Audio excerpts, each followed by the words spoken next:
Doctor Yunus নাকি পদত্যাগ করতে চাচ্ছেন, কিন্তু কিন্তু এই নাহিদ ইসলামরা এরা চাচ্ছে না, মানে ইউনূসের সরকার পদত্যাগ করতে যাচ্ছে, ওই দিক দিয়ে মব সমন্বয়কদের সরকার চাচ্ছে না, এরকম বিষয়টি দাঁড়াচ্ছে।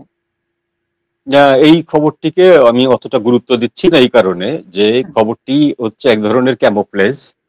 তো এই এই খবরটি সত্যি খবর যে তিনি এটা বলছেন বা সেখানে একটি টানাপোড়েন চলছে। বিএনপি দুইজন উপদেষ্টাকে পদত্যাগের আলটিমেটাম দিয়েছে, বিএনপি কয়েকদিন ধরে দিচ্ছে, এবং সেই কারণে বিএনপি রাস্তা দখল করে আছে শাহবাগে। বিএনপি নেতৃত্ব থেকে তাদেরকে বলা হয়েছে রাস্তা ছেড়ে দিতে, কিন্তু তারা কিন্তু এখনো ছাড়েনি।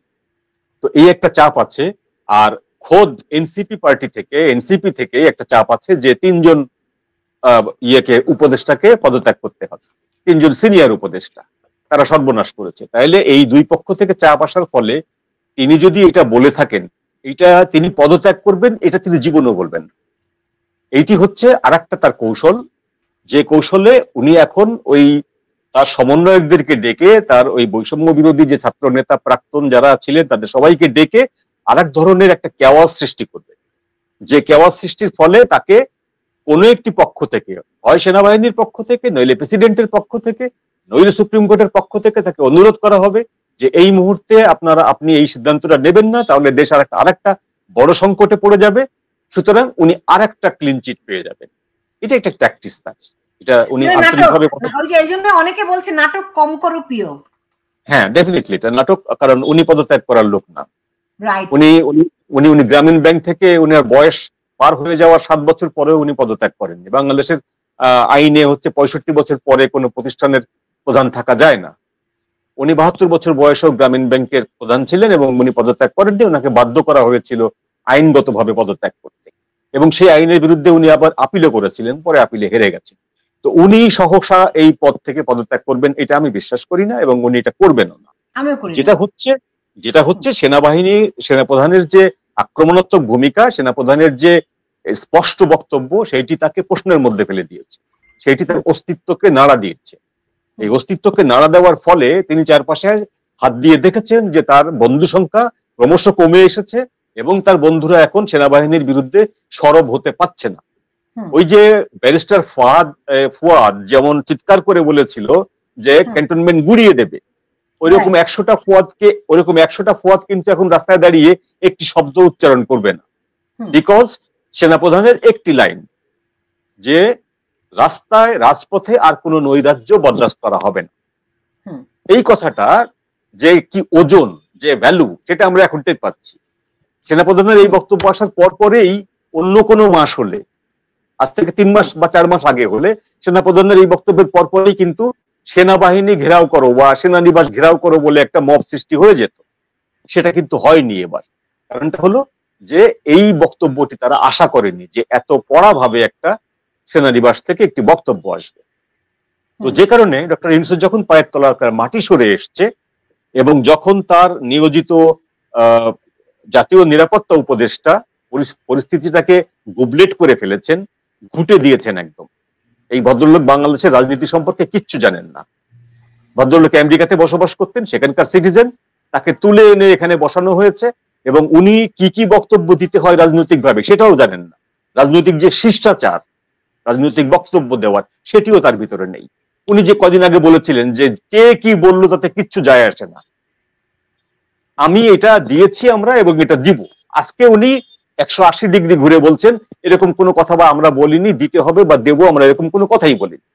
ওনার একটা জিনিস বোঝা উচিত ছিল যে পলিটিক্সের স্টেক হোল্ডারটা কে। পলিটিক্সের স্টেক হোল্ডার হচ্ছে পিপুল। তো পিপুলকে যদি আপনি বলেন যে কারো কথা শুনি না, মানি না, তাহলে আপনি এখানে কার জন্য বসে আছেন? কার শক্তিতে আপনি এখানে বসে আছেন? পিপুল নির্বাচিত একটি সরকার, সেই সরকার নির্বাচিত আপনি, আর আপনিই বলছেন আপনি পিপুলের কোনো সিদ্ধান্ত, কোনো ডিসিশন মানেন না। তো এই ধরনের বালখিল্যতা পলিটিক্সে চলে না। তো এইটা করে উনি যে পরিস্থিতিটা ঘোলাটে করেছেন, সেই ঘোলাটে করার কারণে আজকে সেনাপ্রধান এত কড়া করে বক্তব্য দিতে পেরেছেন। আজকে যদি করিডোর প্রশ্নটি না আসতো, তাহলে সেনাপ্রধান ফেব্রুয়ারি মাসে যে বক্তব্য দিয়েছিলেন সেরকম একটি বক্তব্য হয়তো দিতেন। কিন্তু করিডোর প্রশ্নটি যেহেতু আমাদের দেশের সার্বভৌমত্বের সঙ্গে ওতপ্রোতভাবে জড়িত, এবং সার্বভৌমত্ব নষ্ট হওয়ার সমূহ সম্ভাবনা, সেহেতু সেনাপ্রধান আর বসে থাকতে পারেন না, যেহেতু তিনি ওয়াদাবদ্ধ এবং প্রতিশ্রুতিবদ্ধ। তাই তিনি এই বক্তব্য দিয়েছেন। এই বক্তব্যের পরে ডক্টর ইউনূসের কাছ থেকে এর কাউন্টার কোনো কিছু আর বক্তব্য নেই, বেসিক্যালি নেই। কিন্তু উনি এখন টিকে আছেন তার যে একগুঁয়েমি, তার যে কূটকৌশল, সেটার উপর নির্ভর করে। জি, এখন এখন এখন উনি কূটকৌশলের মধ্যে এই একটি আপনি ভালো পয়েন্ট আউট করেছেন যে উনি আসলে পদত্যাগ করার লোক নয়। উনি এখন একটা নাটক করতে আছেন। এই সমন্বয়করা এরই মধ্যে আমরা জানি যে রাজুতে আয় বলে ঘোষণা দিয়েছে, তারা মাঠে আছে, নির্বাচন কমিশন ঘেরাও করে রেখেছিল। তো এখন কি আপনার কি মনে হয় এখন ডক্টর ইউনূসের এরকম নাটক দেখে মানুষ আবার গিয়ে জড়ো হবে, সেই পরিস্থিতি কি আছে? না, মানুষ জড়ো হবে না, সেই পরিস্থিতি নেই। তবে হ্যাঁ, ওই ডলার যাদের পেটে ঢুকেছে, এআইডির ডলার যাদের পেটে ঢুকেছে, তাদের তো অত সহসা মোহভঙ্গ হবে না, তারা শেষ চেষ্টা করবে। তো দেখবেন যে বুদ্ধিজীবীদের একটি মহল ইউনূসের এই পাশে দাঁড়াবে এবং তারা রাস্তায় নেমে তারা কিছু বক্তব্য দেবে, তারা বিভিন্ন সামাজিক মাধ্যমে বক্তব্য দেবে যে দেশের এই ক্রান্তিকালে ডক্টর ইউনূসের পদত্যাগ করাটা দেশের জন্য সমীচীন হবে না, আমাদেরকে তাকে আরো কিছুদিন সময় দিতে হবে। এবং এমনও হতে পারে খোদ বিএনপির পক্ষ থেকে এরকম একটি দাবি আসতে পারে যে আমরা ওনাকে আরো কয়েক মাস সময় দেব। এইটা আসলেই কিন্তু উনি আবার টাইমটা পেয়ে গেলেন। আমি সকালবেলাতে আজকে আমি কথা বলছিলাম বিএনপির ভাইস চেয়ারম্যান শামসুজ্জামান দুদুর সঙ্গে, আমার শো ছিল এখানে। তিনি এখানে বলেছিলেন যে যদি প্রয়োজন হয় তাহলে তারা এই সরকারের প্রতি সমর্থন প্রত্যাহার করবে।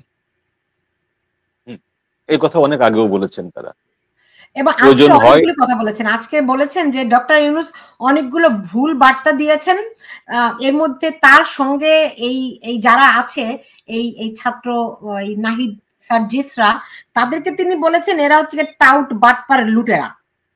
এবং আরেকটা জিনিস শামসুজ্জামান দুদু আরো বলেছেন আমাকে যে ডক্টর ইউনূস তিনি যেহেতু সংবিধান হাতে নিয়ে শপথ করে ক্ষমতা গ্রহণ করেছেন, তিনি এরই মধ্যে শপথ ভঙ্গ করেছেন।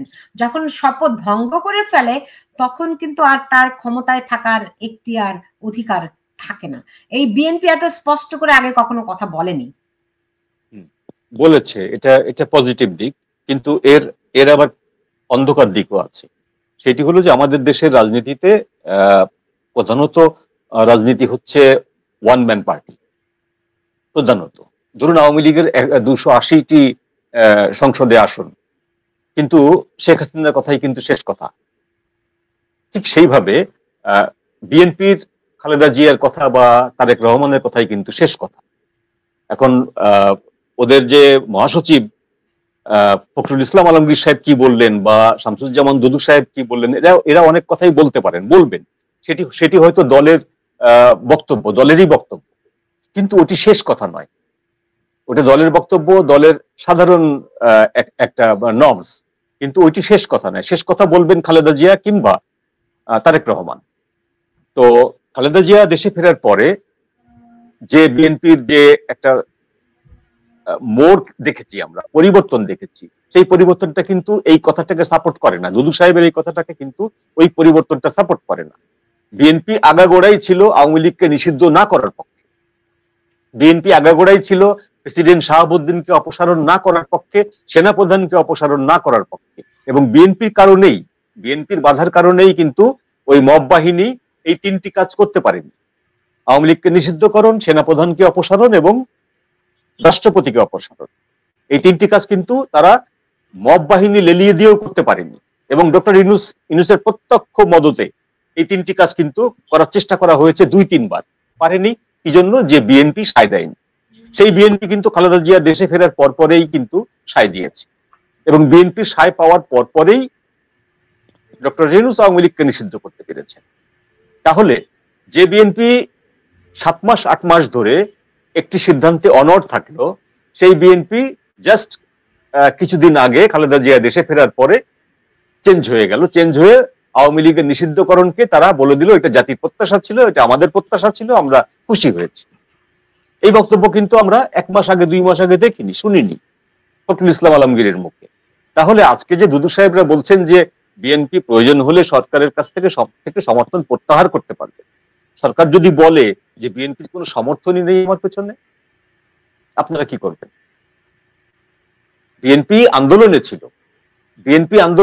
বিএনপি আন্দোলনের শেষ মুহূর্ত পর্যন্ত ছিল, কিন্তু সরকার গঠন করেছে এইটা বিএনপির একটা মদদ ছিল, এটি তো কোথাও প্রমাণিত না বা কোথাও লিখিত নেই বা এবং স্বীকৃত না। সুতরাং সরকার যদি বলে যে আপনারা আমার পেছনে আছেন, সমর্থন তুলে নিলেও কিছু যায় আসে না, রাখলেও কিছু যায় আসে না, এই বক্তব্য সরকার দিতেই পারে। তো যদিও দেয়নি এখন পর্যন্ত, আমরা ধরে নিলাম যে বিএনপির এই বক্তব্যটি, এই স্ট্র্যাটেজিটি পজিটিভ, ঠিক আছে, বিএনপি প্রত্যাহার করতে পারে। কিন্তু বিএনপি যদি সত্যি সত্যি প্রত্যাহার করে, পরদিন সরকার পড়ে যাবে। সরকার কি এখন এই যে সবাই জানতে চাচ্ছে যেটি যে প্রধান উপদেষ্টা তিনি পদত্যাগের কথা ভাবছেন, জানিয়েছেন নাহিদ, এর মানে কি যদি একটু বিস্তারিত বলতেন? এইটা নাহিদ জানাচ্ছেন বা কে জানাচ্ছেন এটা আসলে বিষয় না, উনি পদত্যাগের কথা ভাবছেন না। উনি যেটা ভাবছেন সেটা হলো যে আর্মির মানে সেনাবাহিনীর পক্ষ থেকে যে বক্তব্যগুলো এসছে, এই প্রশ্নগুলোর আসলে বেসিক্যালি ওনার কাছে কোনো উত্তর নেই। উনি ঘটনাগুলো ঘটিয়েছেন, এখন এখানে সবগুলোই কিন্তু অতীতকাল, ভবিষ্যৎকাল না। সেনাপ্রধান যে বক্তব্যগুলো দিয়েছেন সবগুলোই কিন্তু অতীতের ঘটনা। তিনি যে ঘটনাগুলো ঘটিয়েছেন, ডক্টর ইউনূস সেনাপ্রধান সেই বক্তব্যগুলো দিয়েছেন যে আপনার এই ভুল কাজ আপনি করেছেন, আপনার সরকার করেছে, ফার্দার এই ভুলগুলো করলে আমরা বরদাস্ত করব না, আমরা দেশের রক্ষক হিসাবে এই জিনিসটাকে বরদাস্ত করব না। সেটা হলো ফিউচার টেন্স। কিন্তু যে ভুলগুলো উনি করেছেন, এই ভুলগুলোতে একটারও উত্তর ওনার কাছে নেই, এবং এই ভুলগুলো যদি উনি কন্টিনিউ না করেন তাহলে ওনার সরকারে বসার কোনো যৌক্তিকতাও নেই। এখন যদি উনি পজিটিভ অবস্থান থেকে সরে আসেন, তাহলে উনি জাতিসংঘকে দেওয়া বা আমেরিকান ডিপ স্টেটকে দেওয়া যে কমিটমেন্ট, সেখান থেকে সরে আসতে হবে। সেখান থেকে সরে আসলে তারা তার পেছনে থাকবেন না, ডেফিনেটলি থাকবে না। বা যদি তিনি দেশকে মৌলবাদীদের হাতে তুলে না দিতে চান, একটা নির্দিষ্ট সময়ের ভিতরে নির্বাচন দিতে চান, তাহলে তারাও তার পেছনে থাকবে না। সুতরাং সেই শক্তিটাও চলে গেল, তাহলে তার সঙ্গে থাকলোটা কি? কেউ থাকলো না। সুতরাং উনি ইচ্ছা করলেই সেনাপ্রধানের বক্তব্যগুলোর কাউন্টার কোনো ন্যারেটিভ তৈরি করতে পারবেন না এবং কাউন্টার কোনো অ্যান্সারও দিতে পারবেন। ওনার বিপদটা হচ্ছে এই জায়গাটায় এসে উনি যদি মনে করেন যে আমার পরামর্শ দরকার, সেজন্য উনি ওনার পারিষদ বর্গকে ডেকে একাধিক মিটিং করতে পারেন, আলোচনা করতে পারেন। সেই রকম একটি আলোচনায় নাহিদের সাথে করলে বা অন্যান্য উপদেষ্টার সাথে করছেন, এটাকে ধরে নেওয়া হচ্ছে যে উনি পদত্যাগের কথা বলছেন। উনি পদত্যাগের কথা বলছেন না।